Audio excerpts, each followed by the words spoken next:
What's up, guys? It's your boy T. Today we're gonna be talking about EDP. EDP is back, and I'm not gonna lie, the younger self of me was like, oh my god, I'm so happy. Cause like I opened YouTube and I just looked at one of the first videos that were recommended to me, and it was a Sense of Society video, which I tend to watch him a lot anyway. And so I seen the thumbnail and said he's back, and I seen the face of EDP, and I can't lie, I sat there for a minute and smiled.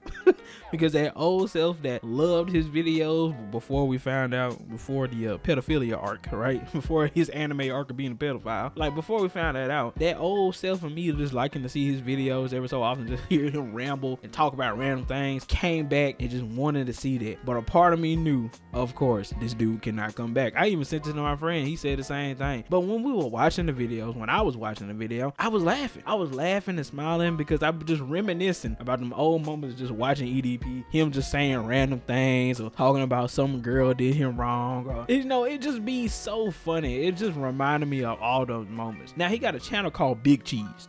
The channel is called Big Cheese. If you go to the description, it says I'm back in, it's the return of EDP.445. Still rep the birds. What you thought? If you don't know who EDP is, EDP was a big YouTuber, literally and figuratively.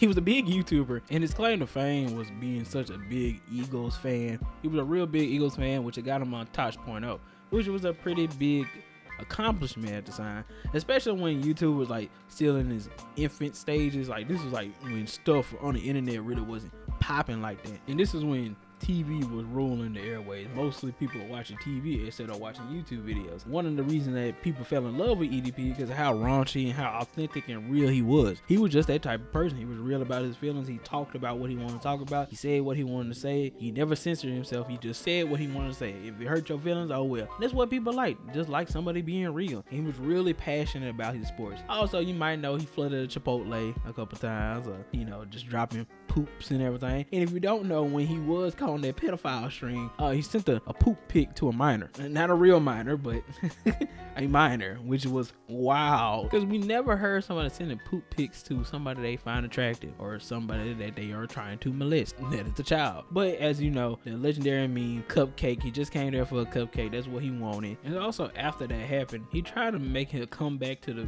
the platform like 3 times. He then went to Instagram, he went to TikTok, he went to all these sites, the websites that nobody really used. Like I can't even think of the name because exactly nobody used them. And then he also tried to go make his own website. Now I'm pretty sure that website got destroyed. Like you can't even find it no more. I couldn't find it the other day, but the website has been taken down. And also on top of that, during the whole cupcake era, when he was running away from everybody, he had a couple of his jobs taken away. So he used to be a security guard. He was a security guard for a couple of jobs, and each time he got a job, he would get fired because somebody would call up saying, hey, you hired a pedophile. We were doing Uber Eats, DoorDash, all types of things, and Postmates, and people would call them up, be like, hey, y'all know you got a pedophile that work for y'all, right? So eventually they would just get fired. He would just get fired from a lot of his jobs. So when I say he had it bad, he had it bad. Did he have it coming for him? Yes, of course. He had it coming to him.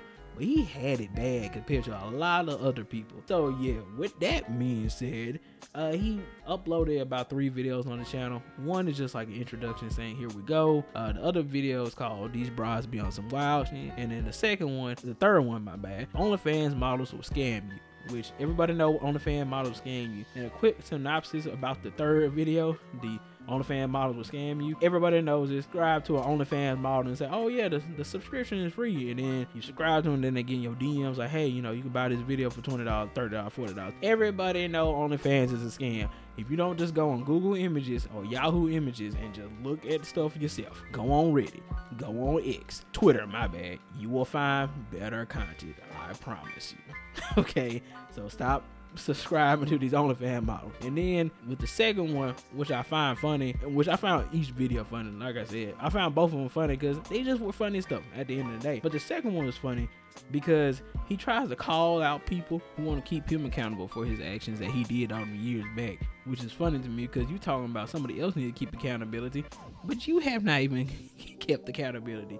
You have not taken accountability on your actions. Obviously, using the internet gave you a way, gave you a platform to be able to talk to these minors easily. So maybe you should not have a platform on the internet. Maybe you shouldn't have this big channel on the internet. You just shouldn't. It should be taken away from you. You should not have access to be able to make another platform again. In my opinion, I feel like that's one step forward to taking accountability. Now, I don't know how you take accountability for being the pedophile. I just don't. I don't know the answer to that one. But that's a good step. That's one step in the right direction. But here's the thing, when he apologized for saying, oh, he wants to take accountability for his actions, it came out a couple days later that it was another girl, another minor that he was talking to. So he really just said all of that and lied.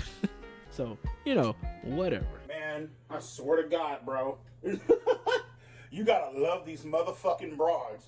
These motherfucking hoes, these bitches, whatever you want to fucking call them. These 304s, and the way that they fucking think. The way that they go about deciphering shit, you know what I mean? How they love to manipulate your motherfucking ass, you feel me? How they take no motherfucking accountability for their actions, what the fuck soever.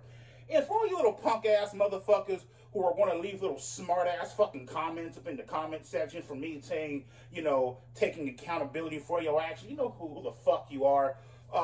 Suck my fucking balls, my nigga, and lick where I fucking shit. Now, he said more things than just that, but, you know, you get the premise. If you watched EDP before, you know what he gonna say after that.